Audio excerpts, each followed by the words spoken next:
Watch for my finger.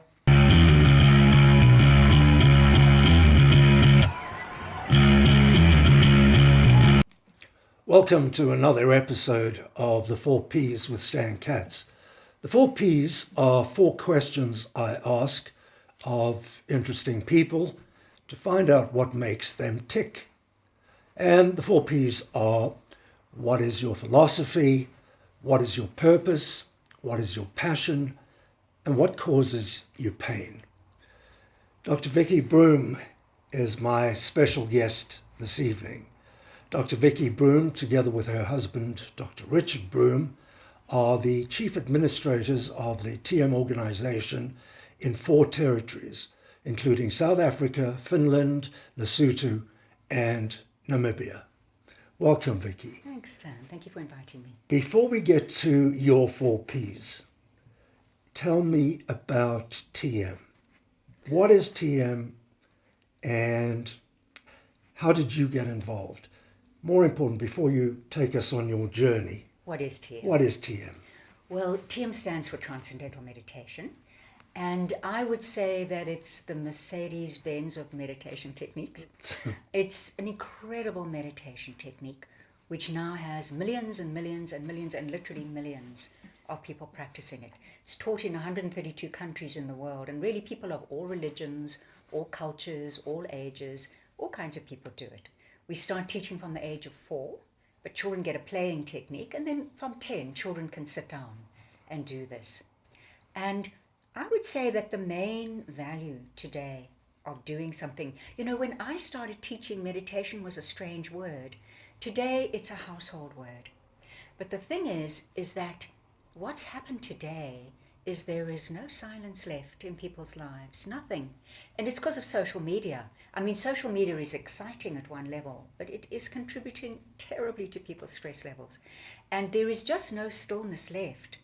And so if people don't have a balance between stillness and activity, silence and dynamism, if you don't have that balance in your life, you're going to suffer.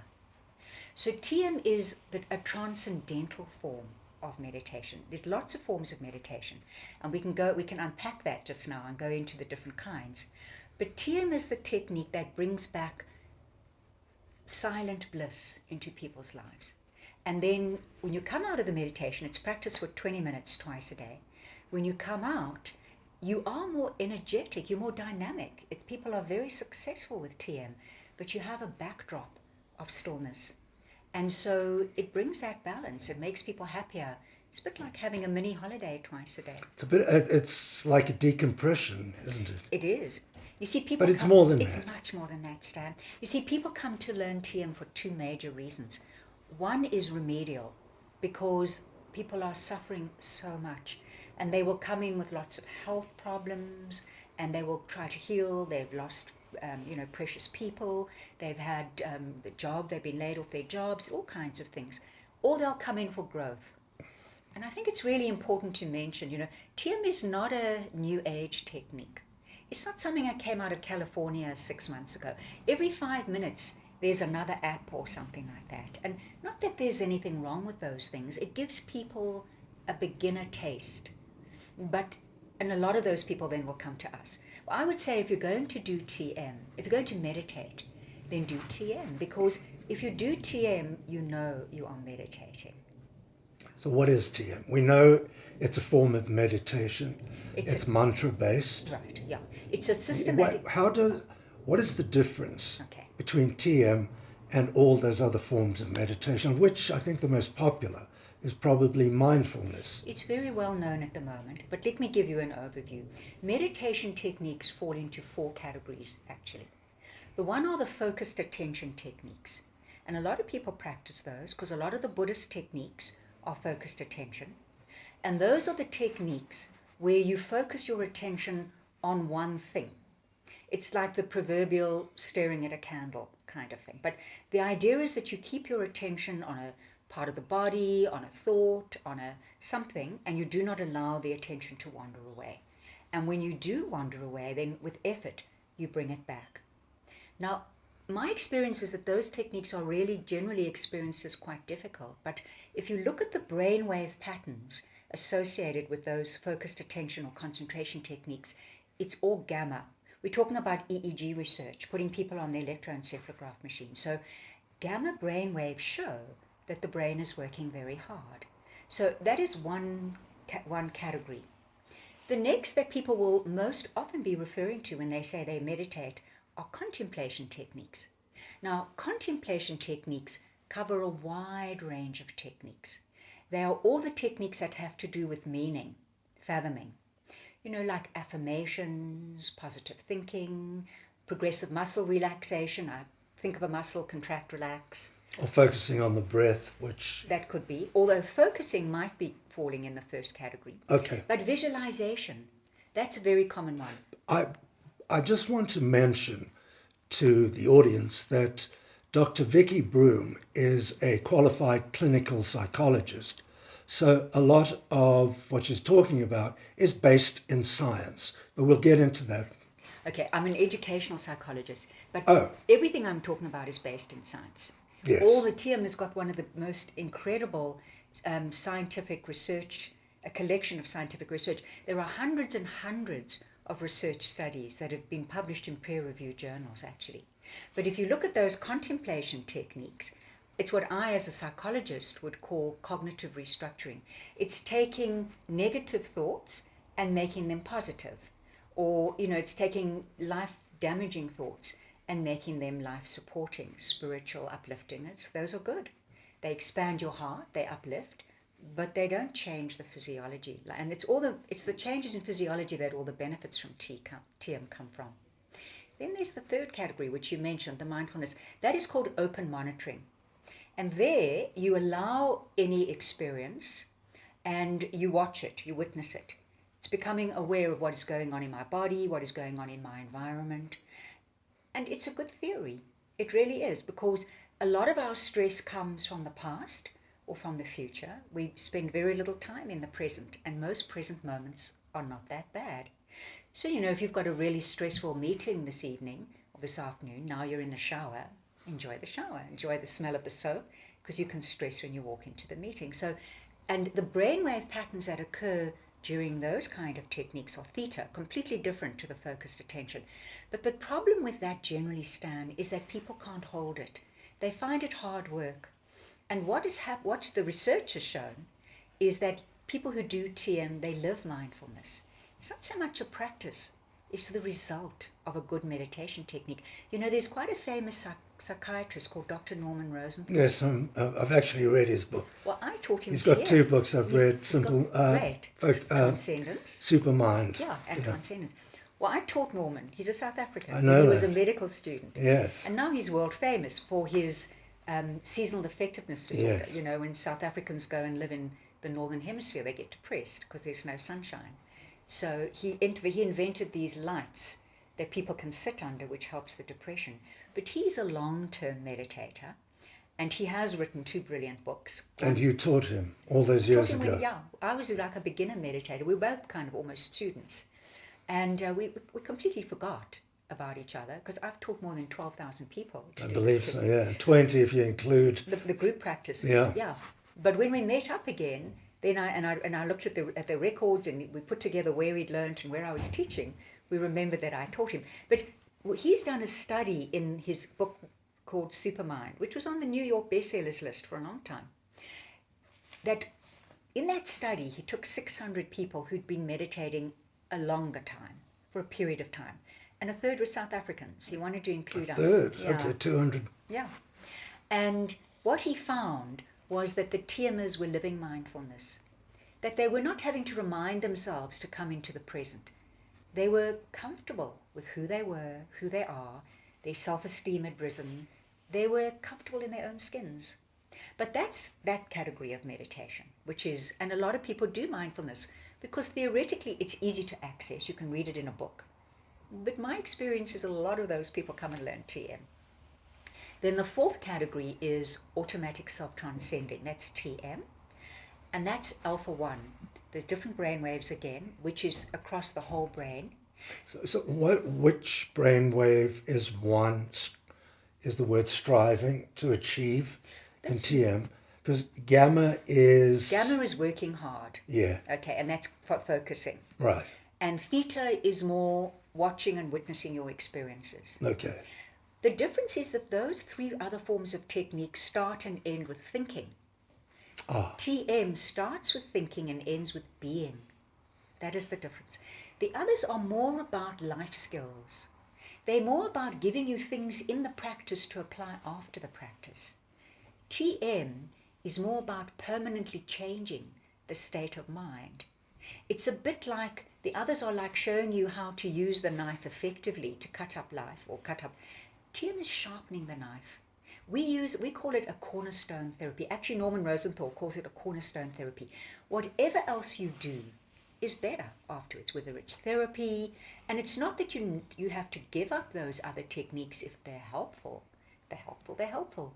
But it's just that everybody who comes and learns TM says, this is so deep. This is so much deeper than the others. Because often people will say, I got good results, but it was so much hard work. Or, I hit a ceiling. I just couldn't get down.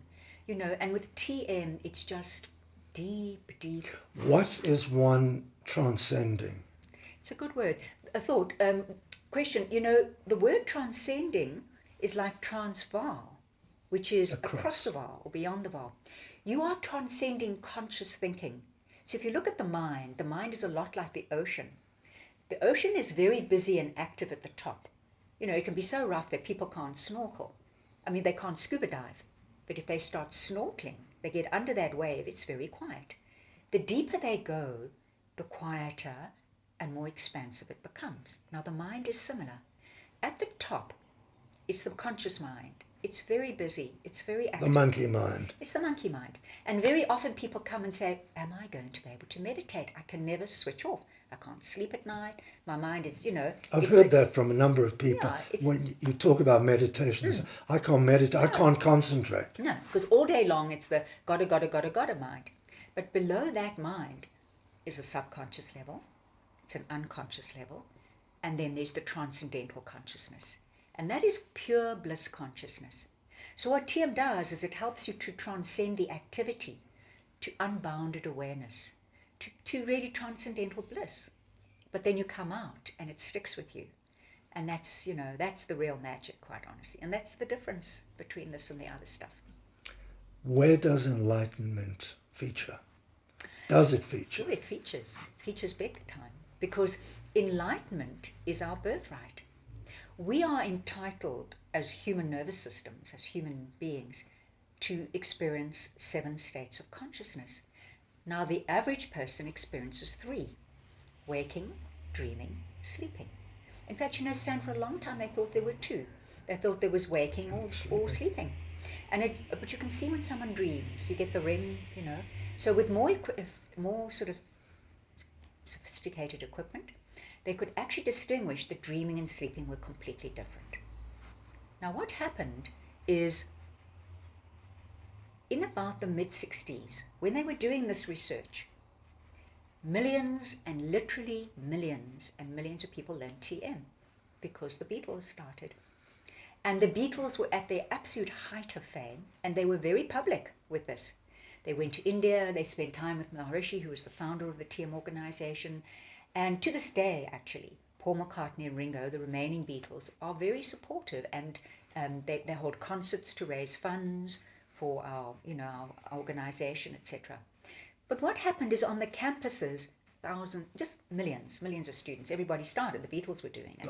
Yeah. Okay. And so the top laboratories and medical schools started researching it because it was so much change for the students. And what they found is what you experience in TM is called transcendental consciousness. It's actually a major 4th state of consciousness. It's entirely different to waking, sleeping, and dreaming. Now, the reason that is important is that once you start accessing transcendental consciousness, you start stabilizing it.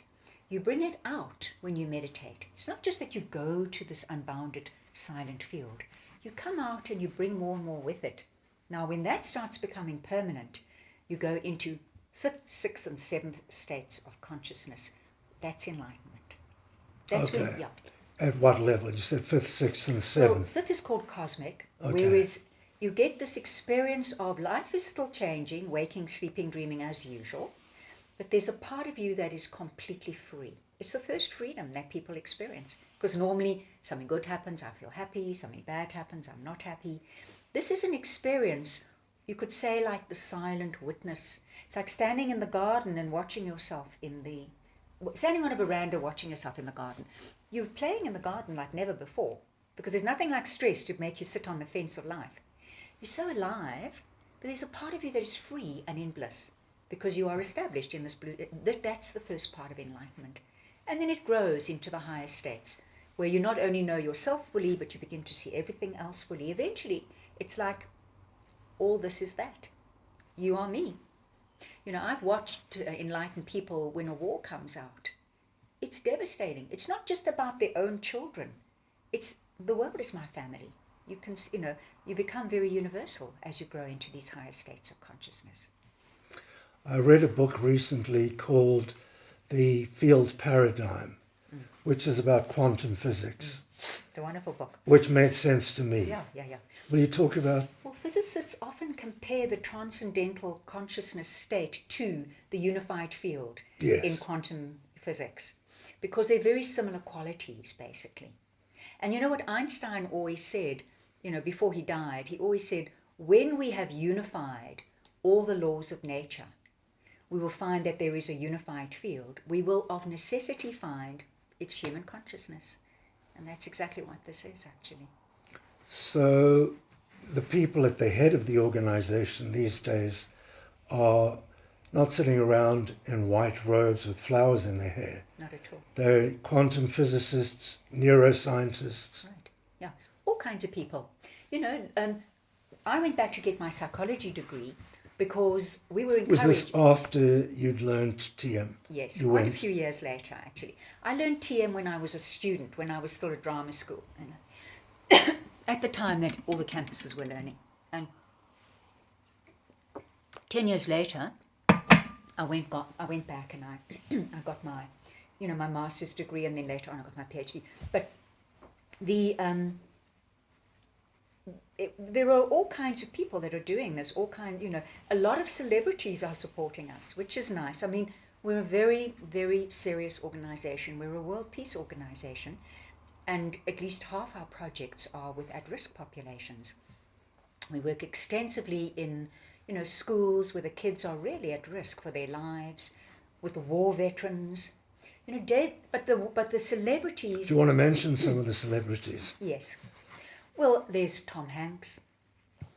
Clint Eastwood has supported us for decades. On one of your interviews, somebody said to him, he's still in his 80s and he's making movies. He said, I never let the old man in. But the truth is he was meditating. He's been meditating for 40 years, basically. Jerry Seinfeld, also for about 40 years. Exactly. I mean, Jerry always... Cameron Diaz. Yes, yeah.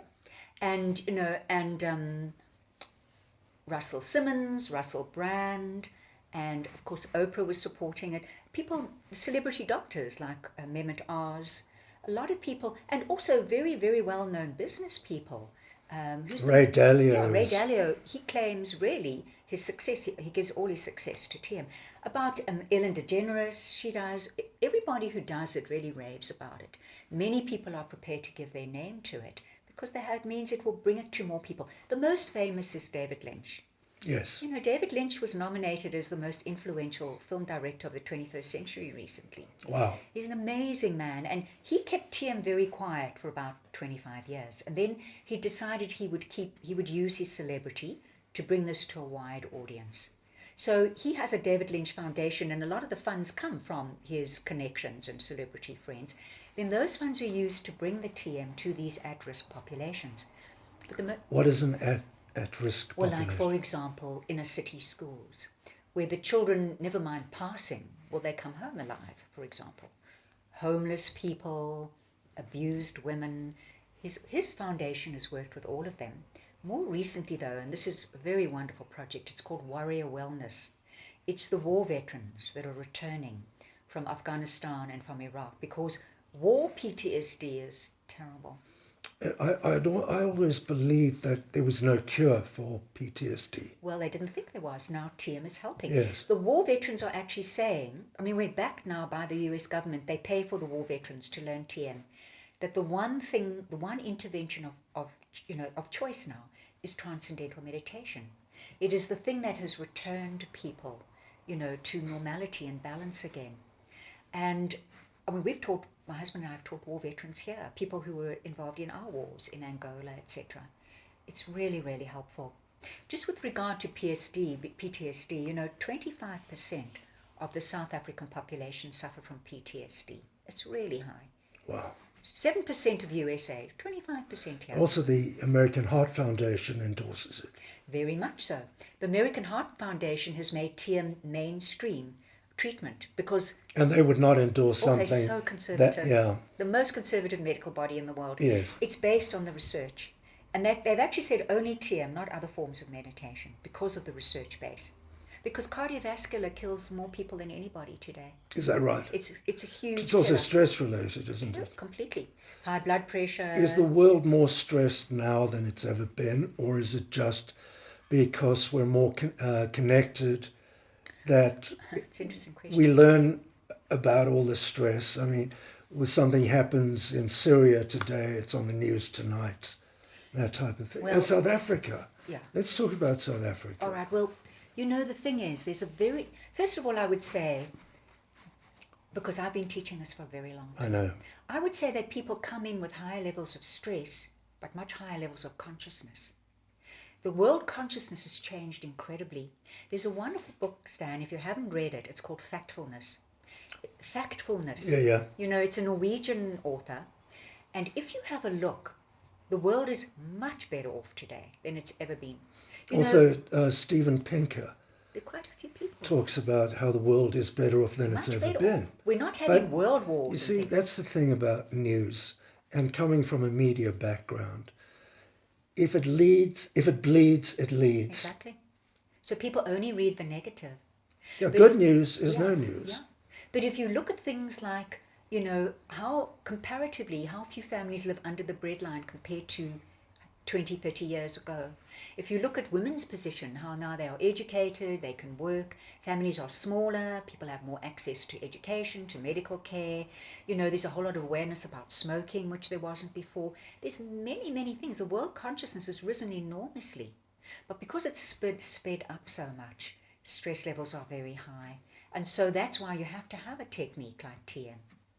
South Africa, you're going to come to your pain. Well, that is one of my pains. We all share that pain. South Africa right now, because especially when you think about our youth and all these wonderful people who just want to do something with their life. But I don't think that the fat lady has sung yet. I think that if you change the collective consciousness, if you get enough people meditating, raising consciousness, and it can change just like this. That was something else I picked up in the book, The Field Paradigm, is groups of meditators going to trouble spots, or whatever you call them, and changing, they're changing the consciousness. Crime, war statistics, everything. War statistics, crime. Well, let me bring it to South Africa. Also, you haven't mentioned the university in Johannesburg. Okay, so let me mention a few of those things. Yeah. First of all, what happened in 1978? There were about 8 wars going on in the world. And the TM organization sent the advanced TMers, they're called the TM Siddhas, into these. I was coordinating the project. I was working for Maharishi at the time. You were on Maharishi's staff. A couple of years. Yeah. We'll talk about that in a minute. But we were coordinating this project where these groups went to these war areas. Now, one of the areas was Rhodesia. We had the war going on for such a long time. About 300 Americans came just into a hotel and meditated. That's all they did. And that's when the war finished at that point. And it happened in all the war areas. There's a very good, the study that was really written up was the Lebanon situation. Yes. It was published in a journal called the Journal of Conflict Resolution. Now, it's very conservative. First, they refused to publish it. They said it's too way out there. Eventually, they reanalyzed it. They said it was the soundest statistical study they'd ever seen. And they published it with a little disclaimer, which said, we don't believe this, but it's the most sound research we've ever seen. It could not have happened in more than like one in a million chance that this couldn't have happened. Because what happens is when you get large numbers of people meditating in an environment, you know that expression, I could have cut the atmosphere with a knife? Well, you can feel hostility. So why can't you feel harmony? Human consciousness has got a field effect. I mean, Stan, you are broadcasting here in Sandton. They can pick it up in Cape Town. Why? It's called a field effect. Human consciousness has a field effect. So if you get enough people that are practicing this from this transcendental field and radiating bliss, it affects. Let me tell you what happened. Richard was involved, my husband was involved in this project. We were in Alex Township for 4 years, and we got together a group of 10,000 school kids. Wow. Twice a day, and we worked with the police, so we used their statistics. Now, when we got there, truthfully, no one was in the classroom. Kids were in the playground, parents were pushing drugs. But the teachers and the headmasters, they wanted this. So we introduced TM into the schools. Immediately, everyone was back into the classroom, academic performance. They were doing well. They were enjoying their meditation. But the thing that was interesting is crime rate went down by 50%. That's huge. Well, because it's a big group. Now, in those situations, those kids, they got TM for free. They couldn't pay anything, but they committed to be in a group twice a day. So they gave back, and everybody benefited from it. Now, our university, which I would love to tell you about, it's called TM started both free universities in South Africa. Our current university is called the Mauritia Invincibility Institute. It's in the old Anglo-American building in town, opposite the law courts. And we've got about 800 full-time students, about 1,500 part-time. Now, this was started to create new leaders in South Africa with academically gifted, but economically challenged. So they're not only studying TM and Oh, no, meditation. they're getting MBAs and BAs. And computer science. Yeah, everything. And a proper degree. Well, more than the proper degree. The degree is awarded by our American university. So they actually get awarded a BA and an MBA from an American university, which is our university. This is a branch, basically. But the education is sponsored for them. But the other thing that's amazing for them is they get work experience while they're studying. So they study and they run the call center. So they are running the call center. Every student works so that they can maintain themselves. So they can have transport and and accommodation. But they get actual work experience while they're learning how to become business leaders. And we have a very, very high placement, which is unusual in South Africa afterwards. Our graduates get jobs. But one of the things... Why? Because they're outstanding, because they meditate, because during their education, not only have they learned subjects, they've expanded their consciousness. They're confident, they are more intelligent than they were to begin with, they have presence, it's very obvious, and people love to employ them. But these students, we're quite proud of this, when they first start, they go through a very extensive battery of tests. Obviously, we have hundreds of applicants, we can't take them all. And post-traumatic stress disorder tests very high with our students. Now, we've just published, it's the first research study that's been published in the world on students. And we published it on our university students. About 3 months ago, it was published in The Lancet. What we did is we took our students and we matched them with the UJ students, who also obviously suffer from PTSD. And after 2 weeks of doing TM, our students no longer had depression. But after 108 days, after 2 weeks, after 108 days, they had fallen below the threshold of what you would call was post-traumatic stress disorder. And the UJ students were the same as they were before. I mean, I hope they come and learn TM now that they're not the control group. But that was very, very impressive. And one more thing about the university is they learn TM, and so and they learn the TM Cities program. So we have hundreds and hundreds and hundreds of people in downtown Johannesburg meditating every day, twice a day. And that also helps to bring peace, more peace into the environment. I have to maybe I don't want to call it taking issue with you, but what we saw a couple of weeks ago in downtown Johannesburg was anything but peaceful. Not enough. It was horrendous. Yeah, it was horrendous. But the thing is that there's just not enough coherence yet. How does one get that, and what has to happen? We have to grow the numbers, and South Africa has to deserve it, because we had the numbers. We had the numbers in early 1990. The economy was really good at the time. And we had all kinds of disruptive influences coming in, basically.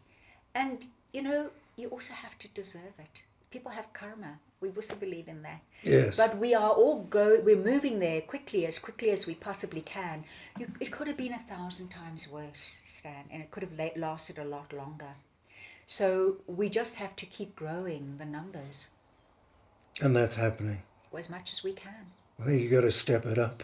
I agree. We're running out of time. Yeah, as much as possible. Yeah. Vicki, let's talk about...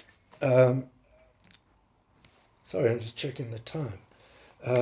Let's talk about your journey. Okay. From studying, you did speech and drama, you became a professional actress, you were in productions for the various performing arts councils at the Space in Cape Town. And I wasn't sure, because in the bio you sent me, it was not a resume, it didn't say 19 blah blah blah. Right. So take me on your journey from TM, because after you'd started meditating, you then went back and did your master's and your PhD. Well, the thing is, I started meditation as a drama student. I was in a production. Everybody in the cast was doing TM. I didn't even go to an introductory talk because I was performing. I couldn't get to the talks. Everyone in the cast was... Just about everybody in the cast was doing it. Everyone on the campus was doing it, basically. Because that was those times. It was early 70s. And I just went and learned. But from the first time I learned, I never missed a meditation my whole life. I just knew this was it. But then I went on and I trained as an actress. I was performing and so on. But I left South Africa, like many of us, because I thought I was taking a statement against apartheid. We sat in on... But the thing is, the way to have to change South Africa is to be in South Africa. And I came back later. But the thing is, I left and I went to London. And I got myself a job running the drama and dance department in a school while I was going to wait for my green card, etc. And I heard there was a TM teacher training course in Spain. And it fitted perfectly. And I heard Maharishi was going to be there, Maharishi Mahesh Yogi, the founder of TM. So I thought, wow, this is really cool. So I thought I would just go. I had no interest in becoming a TM teacher. But then once I did the course, I thought, I really want to become a TM teacher and I would love to do this. And then what happened is I continued to live in London and teach TM and teach drama and dance. And then I heard that there was a big course in Belgium where Maharishi was making new TM teachers and everyone was invited. So I went for the weekend. And as we were getting on, I was with a whole British group, you see. We were about to get onto our bus to leave. Everybody went in to say goodbye. I heard that Maharishi was looking for people who had school experience because it was the school holidays. They wanted to, we have probably, maybe hundreds of our own schools and universities all over the world, where the students learn what we call consciousness-based education, where they learn to grow themselves and not only their subject. So we were in the process then of creating a curriculum. So he said, look, anybody here who's got school experience, come and stay with me during the school holidays and work with me. So an hour later, I was on a plane to Switzerland, which is where the headquarters were. And we had unbelievable weeks. We had 4 weeks. Maharishi, by the way, never slept, never. He would work 24 hours a day virtually, with different teams of people. Okay. So we were often woken up very early in the morning to go and work. And at the end of the 4 weeks, what happened is we were all going to go and we went to say goodbye. And as we were leaving, Maharishi just said to me, just sit down, I want you to stay. I want you to stay on my staff. And I had about 1 second to decide. And I thought, what am I going back to London for? I'm going to join thousands of hopefuls who want to become, you can call yourself an actress in London and drive taxis for 5 years and you'll call yourself a working actress. There's more. And I thought, there's nothing there for me. This sounds like a really wonderful thing to do. So I joined the staff for many years, and then, I went back and forth between South Africa and there, and I did go and study further, and my husband and I, we became the national directors of the South African organization. That's Richard. Where did you meet? We met actually at the TM Center. Okay. I was a teacher, but he was a meditator. So we met there, basically. And so then it's just been gradually, I've been traveling around the world for decades, basically, involved in doing conferences, attending them, giving trainings. I've probably been to just about, a huge number of countries. And my husband and I also teach the advanced techniques. There are some advanced techniques of TM. Is that enough of my story? No, tell me. Well, it kind of blends in with the whole TM thing. It's personal teaching. You don't teach people to meditate in a group. It's one-on-one. Yeah, it's definitely. You come for a 7-step program, but when you actually get instructed, everybody gets instructed individually, even if you come with your family. Even if you all want to be at the same time, then we'll use 3 or 4 teachers teaching in different rooms, because everybody learns at their own rate, at their own pace, in their own style. It takes about 8 hours, 7.5 to 8 hours to learn TM. Some people try to teach themselves with very little good effect. But to really learn TM properly, once you learn, you've got it for life. Anywhere you can sit and meditate. That's what's great. It's not like the gym, where you have to go to the gymnasium to get value out of your membership. I mean, when I used to live in London, I used to commute. I used to do it on the train. You don't have to be in a completely quiet place, but it is important to learn properly. So once you've learned TM, and it takes about 7.5 hours, you usually get about a year of, you get free follow-up. People can come for, meditation checks, group meditations. Our center is one of the most successful TM centers in the world. It really is. I know that, yeah. Yeah. And we can be packed out here when we have group meditations. I mean, really, really have a lot of people. For many people in Johannesburg, this is the sanctuary they come to join these very, very powerful group meditations. Sometimes people say to me, but you've been doing this for so long, and you've taught more than, 12,000 people, or with groups as well. Are you not bored with it? But the fact is that every single group is different, because everyone has their story, and you see miracles every week. I mean, I'm also trained in Ayurvedic medicine, but I did that along the way as well. I went to New Zealand and I became, I trained in Ayurvedic medicine, but and as a psychologist, I would never have seen anybody who wasn't meditating, never. Oh, really? Because people deal completely differently with their emotions when they are meditating. But of anything that I've ever done, I like to teach people to meditate the most. It's like watching somebody, I don't want to use the word reborn because it's got from a caterpillar into a butterfly. Blossom, yeah.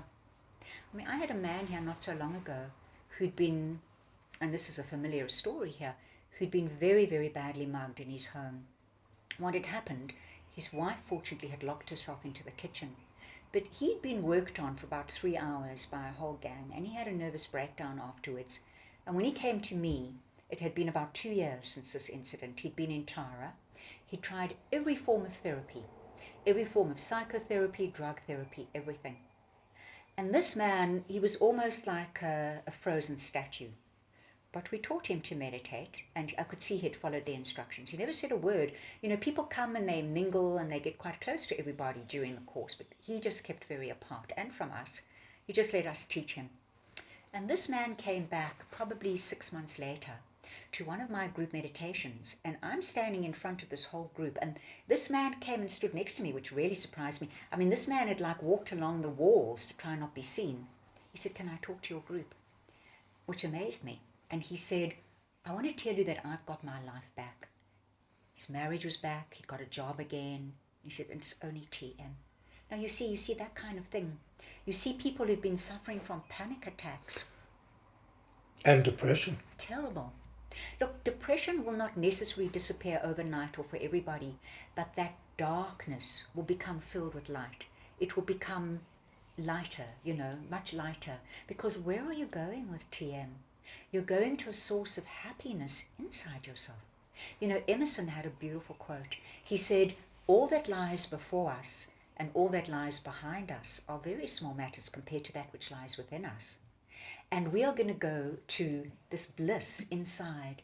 So that depression is going to fill out into this, with this happiness. And Stan, if you look outside yourself for happiness, it's an unsafe place. Because something good is going to happen and you are going to be happy, but then something bad is going to happen. And who can control it? We can't, you know. And so it's better to get to the inner happiness. And it's not what happens during the meditation. No. It's what happens afterwards. It's how you feel afterwards. That's right. Because during your meditation will depend on your nervous system. And your nervous system changes all the time. You know, are you exhausted, or have you been on holiday? Have you been eating junk food, or are you eating healthy? Have you been using substance abuse? Are you full of medical chemicals? Are you under stress? Are you relaxed? So the nervous system is going to be different all the time, but so it will reflect in different kinds of meditation, and the meditation will give you exactly what you need at that point. If you need healing, if you need balancing, if you need to go into bliss, that's how you feel afterwards. That's Wonderful. The magic. Yeah. And now let's discover the 4 P's of Vicki Broome. All right. The first one we said is, do you have a guiding philosophy? You know, I think my philosophy has been informed by many of my teachers. My first teacher was my mother. And my mother was a Science of Mind reverend, if you could call her that, okay? And very, very positive. What is Science of Mind? Science of Mind is, well, this is really what I was brought up on. Anything you can truly believe you can have, okay? So if you are, I'll just read it. What you can clearly see, she wrote me this. What you can clearly see, truly believe, and thankfully accept, we can easily have. Okay, so I was lucky to have that as a background. Of course, Maharishi Mahesh Yogi informed my philosophy greatly, because optimism, it doesn't even begin to describe it, actually. And, you know, that the nature of life is towards more and more. And so I am an optimist, no question about that. But I do believe also that we are responsible for what happens to ourselves. We create our realities, very much so. I agree with that. Yeah, we're not victims. So we then have to work. And very often, you know, there's a gift in adversity. So I would say then, you know, that's my philosophy. And basically, you know, and the other thing is it's really great to have gratitude, because all of us have blessings. Because whatever you put your attention on is going to grow in your life. So I think good or bad. Yeah. And I would say another philosophy is it's really easy to achieve what you want if you help other people achieve what they want. Interesting. So it's very important, you know, part of what I think is what I believe in. Yeah. And this probably ties in with your purpose. Well, you know, Leonardo da Vinci had a beautiful quote. He said, "May your work reflect your purpose." And in my case, that is the case for sure. It's only work if you'd rather be doing something else. Yeah. Yeah. And your passion. Well, I would say the thing that I'm passionate about is this thing of bringing silence back to myself and into the world, because people are suffering so much from lack of it. And so that would be, I would say, one of my main passions is, you know, so that I feel so lucky to have found this. At the end of every time I give an introductory talk, I say to people, you know, if you're lucky enough to have heard about this, because most people will either hear about it because they know someone who does TM. Everybody who does TM raves about it. Or they'll come across it in social media. They'll Facebook or, you know, something like that. So if they're lucky enough to hear about it, then hopefully they'll start. And so my passion is to make this more widely known and to bring about a more peaceful world. A world where, because everybody has, you know, the right to live in peace and in happiness and in fullness. So I'd say that was my passion. It's not necessarily what I do for fun, but that is my passion. So you have a universe of 7 billion people to work on. Well, we do. And the organization, it's, you know, that's our population, is we have to care about every person amongst the 7 billion people. That's the TM organization. And what causes you pain? Look, everybody has pain. I have been incredibly fortunate in my life. But we've all been through pain. We've all lost precious people. We've lost parents. beloved friends. But happiness is a state of mind. Somebody sent me a beautiful WhatsApp last week. There were two kids. One had a placard which said 1, meaning they came first. And the other one had 3, came third.